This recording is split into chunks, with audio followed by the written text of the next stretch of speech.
Мега вкусното и брутално шоколадово тирамису с 98 грама протеин в тази кутийка. Всичките калории са 740, като може да го хапнете на два пъти. Айде да го направим.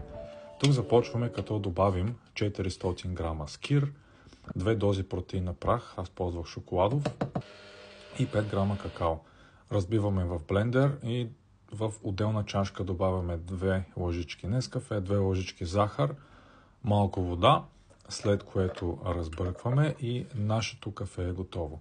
Топваме бишкотите, това са бишкоти от Kaufland, топваме ги в кафето, като ги нареждаме в тази кутия, която намерих подходяща.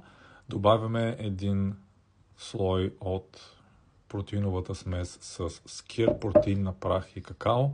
Добавяме останалият ред от бишкоти и накрая добавяме останалата част от сместа с скир и с протеин.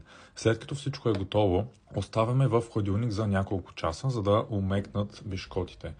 И накрая, за да стане още по-шоколадово, добавяме какао на прах. Това е най-бруталното и вкусно шоколадово тирамису. Ако искате още такива полезни и вкусни рецепти, пишете в коментарите какво да готвим.